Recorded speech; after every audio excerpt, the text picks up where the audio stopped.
예, 그런 관점에서 좀 이번 주에 외국인 수급 좋아지고 기관 수급도 나쁘지 않아. 그런 것들에 대해서 좀 좀 주목하시 바라겠고.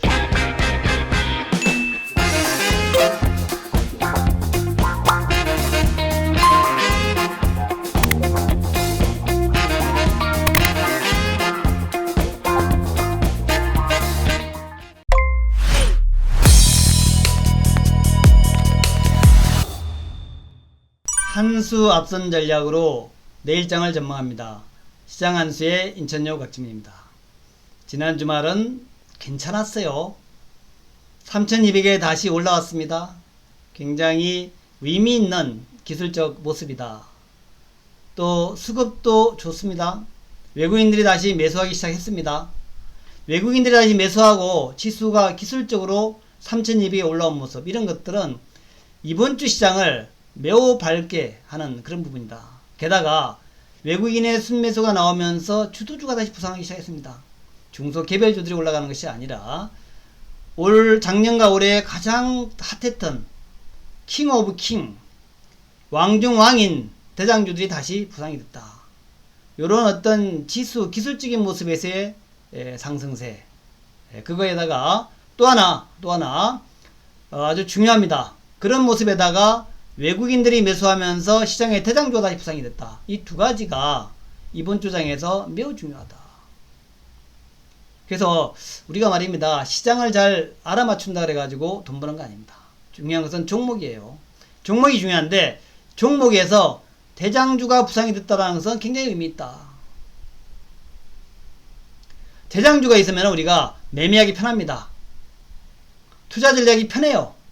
그래서 이번 주에 대장주로 다시 부각이 됐던 플랫폼, 지난주에 그리고 2차전지, 전기차, 요 세 가지가 지금 다시 다 부상하는 모습인데 이번 주에 바로 갈지 또 어떻게 될지 외국인들이 계속 매수해 줄지는 잘 모르겠습니다만은, 그러나 적어도 지난주까지의 모습을 볼 때는 확실하게 새로운 국면이 시작된다. 그 느낌이 팍 왔습니다. 그래서 오늘 제가 여러분한테 이번 주 전략을 말씀드리면서 요거 세 가지, 일단 3200에 다시 올라왔었다. 외국인들의 수급이 개선되고 있다. 기관과 외국인들이 다시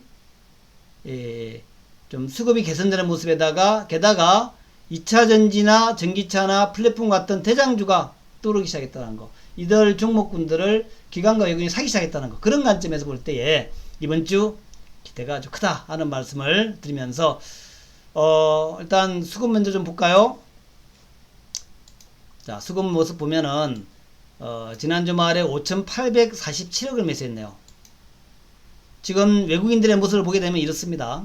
굉장히 의미 있는 모습인데, 자, 잘 보일지 모르겠습니다만은 좀 크게 해서 볼게요.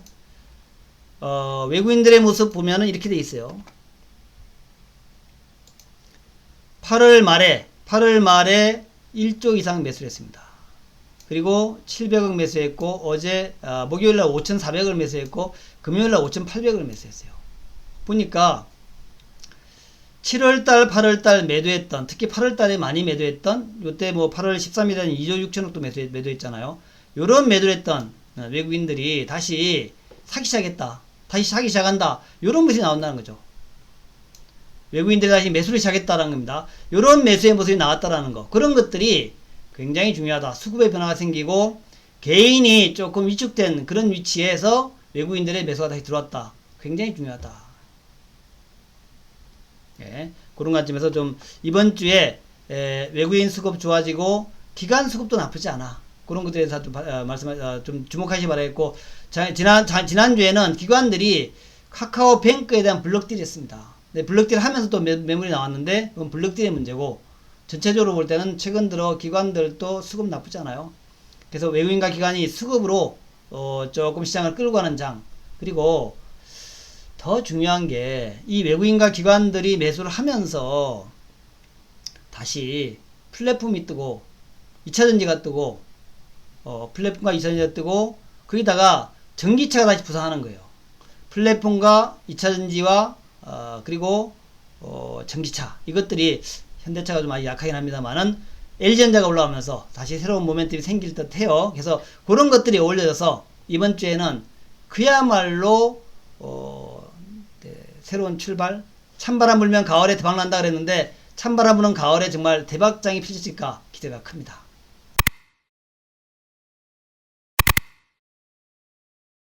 그래서 먼저 여러분한테 플랫폼 카카오죠. 카카오. 자, 카카오 한번 차트 한번 보겠습니다. 카카오 차트 보니까 요런 모양이에요. 카카오가 요런 모습인데 카카오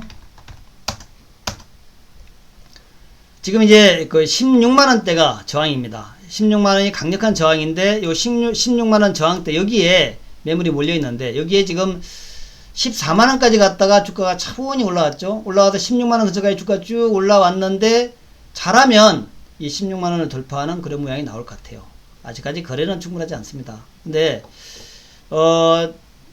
올해 6월달, 5월달, 6월달에도 올라올 때 보면은 이게 이제 뭐 거래량이 갑자기 폭발한 것은 아니고 거래량 폭발은 사실은 17만원대 근처에서 많이 폭발했습니다.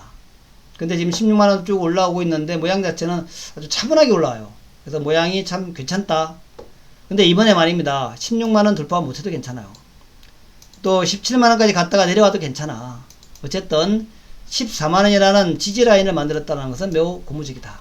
14만원의 지지라인 만들고 쭉 올라오는데 이 16만원만 돌파하게 되면 또 카카오가 일단 17만원 돌파 못한다 하더라도 강력한 매물대를 한번 뚫었다는 점에서 굉장히 의미 있다.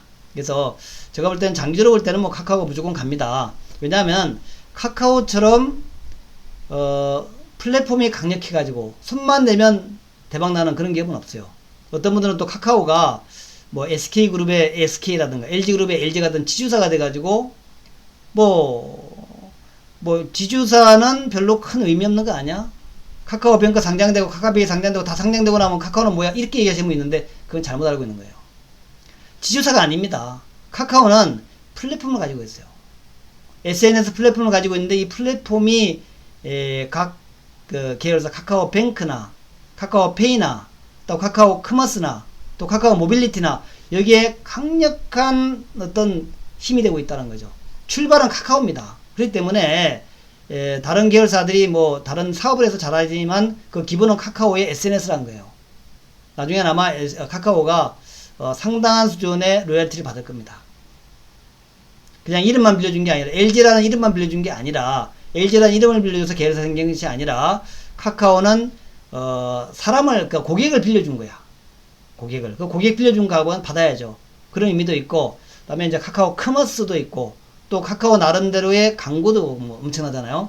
네이버도 네이버 자체의 광고 이게 엄청나는데 카카오도 카카오 나름대로의 카카오의 기본이 되는 광고 이 광고도 엄청나기 때문에 이거는 끝없이 성장하는 그런 쪽이 될 것이다. 그렇게 생각합니다. 그래서 카카오는 여러분들이 주가 좀 올랐다 뭐 계열사가 상장됐다 해가지고 뭐 이렇게 생각하지 마시고 자 네이버로 갑니다.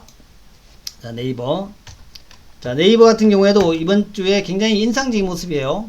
차트 모양 자체도 인상적입니다. 네이버는 저점인 42만원대를 돌파해서 여기를 지지받고 여기를 이제 돌파하면서 45만 2천원까지 올라와서 45만원대 고점 막 돌파하려는 그런 모양을 보이고 있다. 거의 돌파 직전에 있죠. 그래서 요 46만원만 돌파하게 되면 그러면 이제 주가가 또 한번 날아가는 거예요. 그래서 대략 한 55만원까지 가지 않을까 단기적으로 그렇게 생각이 되는데 네이버 역시 마찬가지입니다. 네이버는 일본 라인, 일본의 자회사 라인이 지금 성장의 중심이란 말이죠. 네이버는. 근데 라인이 일본의 야후하고 50대 50 합작해가지고 Z홀딩스를 출범시켰고 이 Z홀딩스가 이제 성장의 축이 되는 거예요. 그래서 우리나라에서 카카오톡이 했던 것처럼 일본 라인이 주축이 돼가지고 뭐 커머스를 하거나 라인 뱅크를 만들거나 라인 페이를 만들고 라인 모빌리티를 만들고 이렇게 이제 성장을 쭉 해나가는 거죠. 오토 서비스를 이제 한국에 했던 것처럼 일본에 그대로 적용한 겁니다. 사실은 한국이 굉장히 진보적이에요. 굉장히 좀 도전적입니다. 그래서 한국의 카카오는 이 오토 서비스를 굉장히 활발하게 했습니다만 일본은 아직 그렇게 못하고 있어. 그래서 일본에서 라인과 야오가 같이 힘을 합해가지고 한국에 카카오 했던 것들을 해나가면은 엄청난 성장이 나오지 않겠나 그렇게 생각하고 있는데 기대가 큽니다. 그렇게 이제 말씀을 좀 드리고, 그래서 카카오 네이버 이번 주에 꼭 사세요. 저점에 사세요. 카카오 네이버가 시장을 주도할 것이고, 이번에 돌파가 나온다면 또 한 번의 급등이 시작될 것이고, 올 상반기 쭉 쉬었던 지수가 힘차게 도약하는 그런 모양이 나올 것이다. 자, 그리고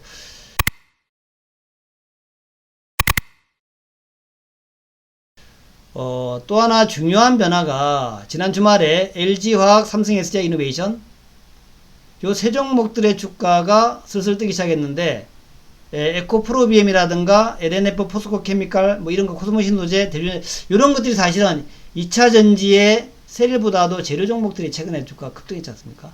그래서 급등했다가 지난주에 좀 조정을 받았어. 그런데 주말께 이것들이 다시 급등하기 시작했습니다. 그래서 주말께 다시 이것들이 급등하면서 새로운 변화가 나오고 있다. 이번 주에는 여러분들이 누가 보더라도 2차전지 또 간다 이렇게 볼 거란 말이죠. 그래서 2차전지에서 LG화학과 SDI 이노베이션, LG화학은 지난주에 많이 빠졌죠. 많이 빠졌으니까 매력이 있습니다. LG화학 많이 빠졌어. 엄청 빠졌어.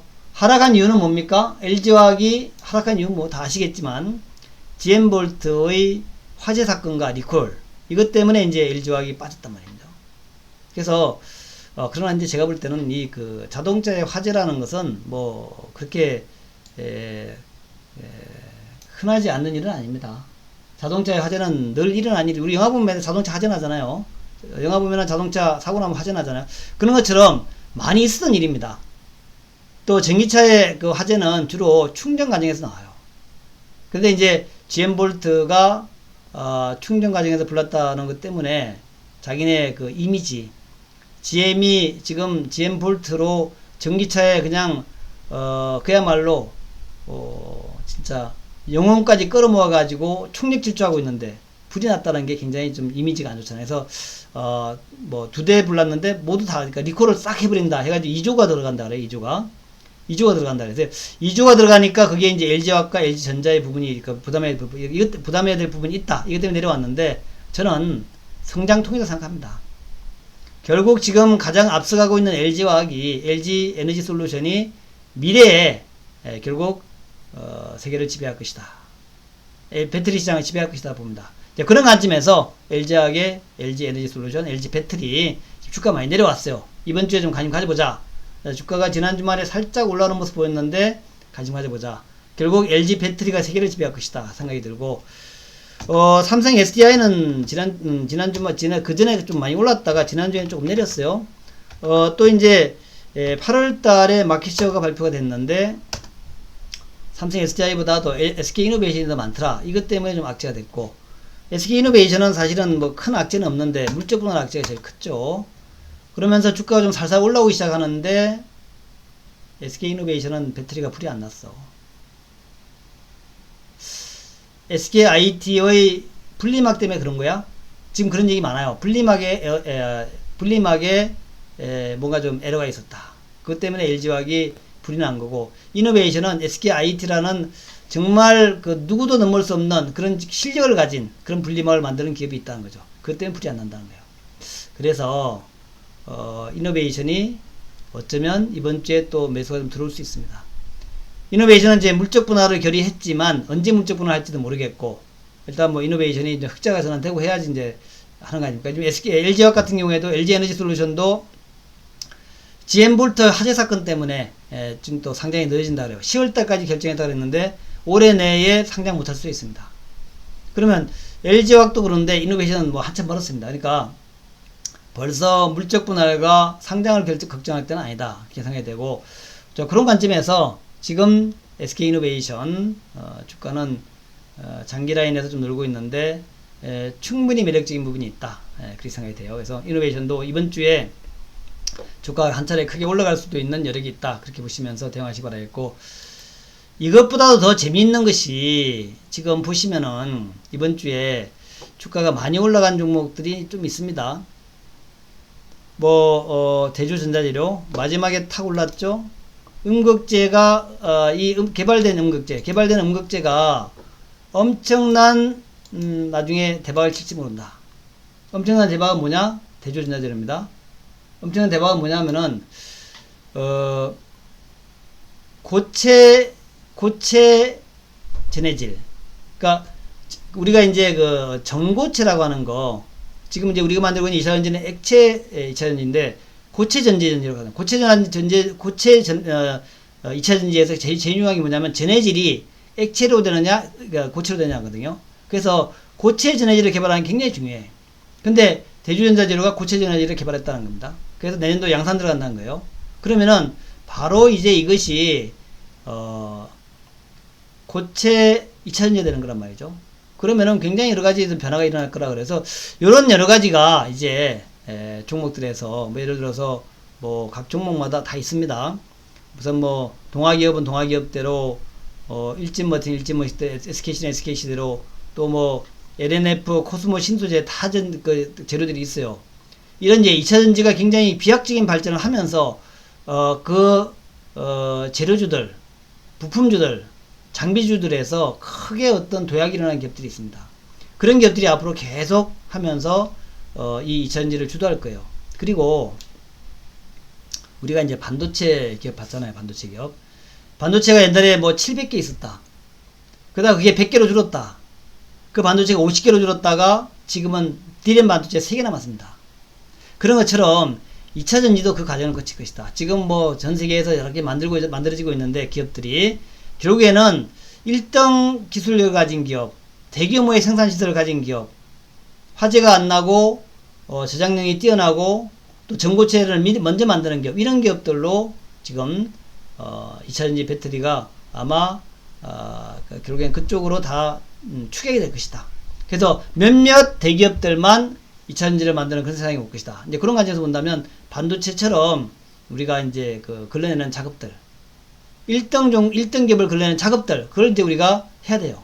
여골에서는 지금까지 제가 플랫폼, 2차 전지, 전기차에 굉장히 집중적인 연구를 했기 때문에 아마도 여골에서 2차 전지의 정말 핵심 중에 핵심, 그런 종목들을 아마 골라내지 않겠나 이렇게 생각이 됩니다. 그래서 그런 종목들을 골라내는 과정, 그게 바로 뭡니까? 신루타. 우리가 소위 뭐 텐베그라 그러는데 요즘 저는 이제 20년 전부터 신루타 얘기를 했죠. 신루타. 제가 2005년도부터 신루타 얘기를 한 것 같은데, 신루타의 기원은 피트린치에 있습니다. 피트린치가 종목을 개발할 때 10배 갈 종목을 사라.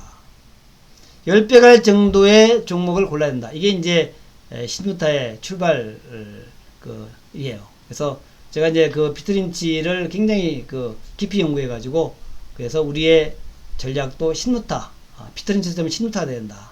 주식시장에서는 10배 올라갈 종목, 이런 종목들을 골라야 수익이 제대로 난다. 이제 그런 관점에서 출발했는데, 많은 대박들이 나오고 있고, 이번엔 정말, 이번 작년도 올해에서는 카카오, 네이버 이런 것들이 정말 대박을 주고 있죠. 게다가 뭐 LG화학이라든가 이노베이션, 삼성SDI도 대박을 주고 있고, 다음에 이제 현대차가 또 대박을 줬고, 그런 것들이 이제 쭉 이어져오는, 요꼴의 이게 맥락입니다. 자, 그래서 이번 주에도 여러분들 요꼴과 함께, 좋은 수익을 거둘 것이다 라고 생각하면서, 이번 주에 요점입니다. 첫 번째, 지수가 3200을 돌파했다. 두 번째, 외국인들이 사기 시작했다. 그래서 3200 위로 계속 가면은 좋은 거고, 3200 밑으로 내려가면은 조금 조심해야 된다. 외국인들이 매수를 계속 해주면 괜찮은 거고, 외국인들이 여기에서 매수를 멈추고 다시 매도를 나선다 그러면 경계해야 된다. 더군다나 이번 주는 뭐가 있습니까? 선물옵션 만기가 있어요. 선물옵션 만기의 변동성이 있는데, 제가 볼 때는 그거에 아까 좀 말씀드렸지만 이런 얘기입니다. 지수 차트에서 요거죠. 지난 8월달 초순경 요런 이제 급락이 나왔어요. 2주간에. 이 2주간의 급락에서 잭슨홀 미팅, 테이퍼링 이런 것들이 다 반영이 됐습니다. 테이퍼링 관련된 여러 걱정 때문에 이머징 마켓의 긴축 발작, 그것 때문에 주가 내려갔다가 장기라인까지 와서 장기라인 지지받고 드디어 긴축 발작에 대한 것들이 해소되는 과정에서 주가가 쭉 올라오고 있고, 이 과정에서 외국인들이 다시 매수하기 시작한 거죠. 그래서 지금 매수의 주체는 외국인들입니다. 근데 외국인들이 매도하게 되면 조금 걱정해야 돼. 그래서 이번 주에도 특히 선물옵션 만기가 있으니까 외국인들의 매도가 좀 나오는가. 이미 지난번에 테이퍼링 국면에서 외국인들 매도가 다 끝났는가. 이렇게 보시면서 제가 볼 때는 다 끝난 것 같아. 그래서 이번 선물옵션 만기는 무난히 지나가면서 만기 지나가고 난 다음에 이제 목요일 아닙니까? 지나가면서 이제 시장의 새로운 힘, 에너지, 또 주도주 부상되면서 매수 주체도 부상이 되면서 장이 좀 본격 상승할 것이다 라고 보고 있는데, 어쨌든 관찰 포인트는 3200을 지키는가, 두 번째는 외국인들 매수하는가, 세 번째는 지금 얘기했던 플랫폼 2차전지 전기차가 주도주 역할을 하는가, 또 반도체가 또 다시 올라올 수도 있겠죠. 그렇게 보시면서 대응하시면 되겠고, 그 외에 이제 나머지 테마 종목들은 좀 있습니다만은, 테마 종목들은 스쳐 지나가는 바람처럼 즐기면서 그렇게 매매하시면 될 것 같다. 우리 여우꿀에서도 테마 종목들 좋아합니다. 그래서 여우꿀에서 핵심 대표주들, 핵심 종목들, 핵심 급등주들 많이 보시면서 또 테마주들을 매매하는 묘미, 이런 거 느껴보시기 바라겠습니다. 이번 주도 화이팅! 좋은 수익 내시기 바랍니다. 감사합니다.